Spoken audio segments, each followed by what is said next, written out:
بسم اللہ الرحمن الرحیم۔ کسی گاؤں میں ایک غریب مولوی رہتا تھا۔ وہ گاؤں کی مسجد میں امامت کروا کر اپنے خاندان کا پیٹ پالتا تھا۔ اس کی ایک ہی بیٹی تھی جو انتہائی خوبصورت بھی۔ محلے کا ایک امیر زادہ مولوی کی بیٹی پر عاشق تھا اور کسی طرح اس سے شادی رچانا چاہتا تھا، لیکن وہ شراب اور بری صحبت کا عادی تھا۔ اس لیے جیسے ہی اس نے رشتہ بھیجا، مولوی نے اپنی بیٹی کا رشتہ دینے سے انکار کر دیا ہے۔ بات اس امیر زادے کو بہت بری لگی۔ اس کو اپنی توہین محسوس ہوئی کہ غریب مولوی نے اپنی بیٹی کا رشتہ اس کو دینے سے انکار کر دیا ہے۔ اب وہ اپنی توہین کا انتقام لینے پر اتر آیا تھا۔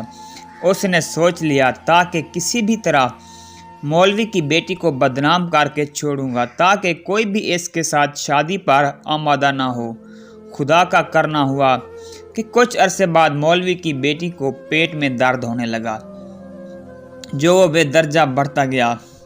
مولوی کی بیوی اپنی بیٹی کو قوس کے واحد حکیم کے پاس لے گئی، جس نے نبض دیکھ کر دوا دے دی۔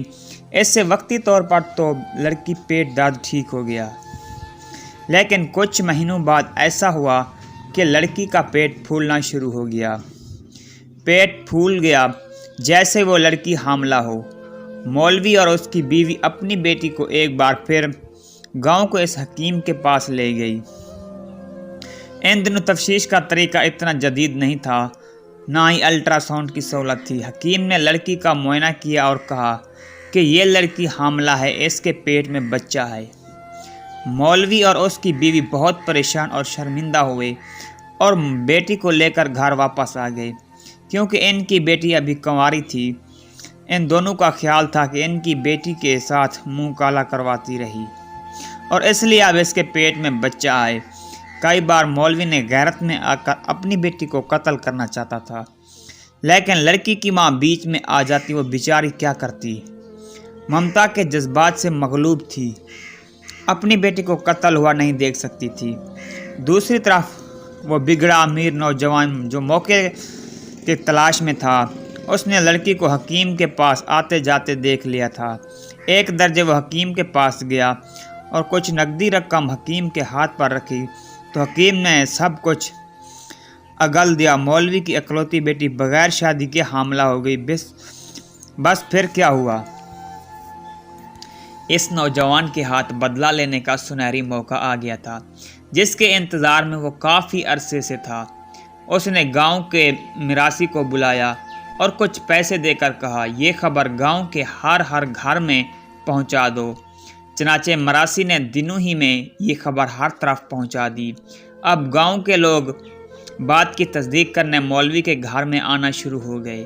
جب انہوں نے پوچھا کہ تمہاری بیٹی سچ مچ حاملہ ہے تو مولوی نے چپ چاپ سر جھکا لیا۔ بس پھر کیا تھا، لوگوں نے مولوی سے گاؤں کی مسجد کی امامت واپس لے لیے اور اس کو گاؤں چھوڑنے کی تھوڑی مہلت دے دی۔ اس بات سے مولوی اور بیوی شدید پریشان ہو گئے۔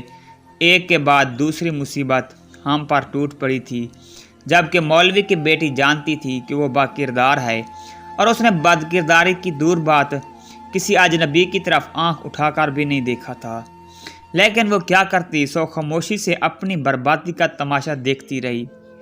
ایک صبح کسی شخص نے مولوی کے دروازے پر دستک دی۔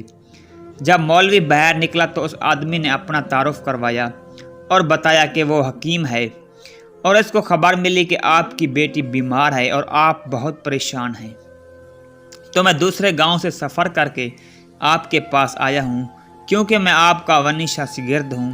بچپن میں آپ سے قرآن پڑھتا رہا ہوں۔ مولوی جو پہلے ہی بہت پریشان تھا، اس کو یہ ساری بھی قیمت لگائی، کیونکہ وہ ایک باپ بھی تھا اور بیٹی کی پیٹ کی تکلیف سے پریشان رہتا تھا۔ وہ اس شخص کو گھر میں لے گیا۔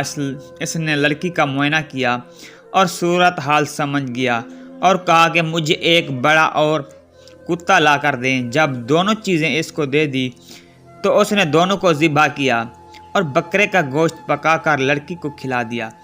جب لڑکی نے پیٹ بھر کر گوشت کھا لیا تو وہ حکیم لڑکی کو اس کمرے میں لے گیا جہاں پر کتے کا گوشت رکھا ہوا تھا اور لڑکی سے کہا کہ میں نے تم کو جو کتے کا گوشت کھلایا ہے اس کا ذائقہ کیسا تھا؟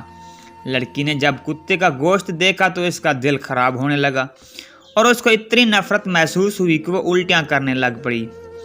اور اسی دوران آج اس کے پیٹ سے ایک بہت بڑا مینڈک برآمد ہوا اور لڑکی کی جان میں جان آئی۔ حکیم نے کہا کہ تم نے یقیناً برتن کے بغیر کسی شہر سے پانی پیا تھا اور تمہارے پیٹ میں مینڈک کا چھوٹا سا بچہ چلا گیا تھا جو وقت کے ساتھ بڑا ہو گیا اور انفیکشن کی وجہ سے تمہارا پیٹ پھول گیا تھا۔ اب جلد ہی سب ٹھیک ہو جائے گا۔ تب تک گاؤں کے کئی لوگ وہاں پہنچ گئے تھے جنہوں نے اپنی آنکھوں سے لڑکی کے پیٹ سے نکلا مینڈک دیکھ لیا، اور یوں سب نے لڑکی کے کردار کی پاکیزگی جان لی اور ٹھیک مولوی کے خلاف سازش کرنے والوں کا منہ کالا ہو گیا۔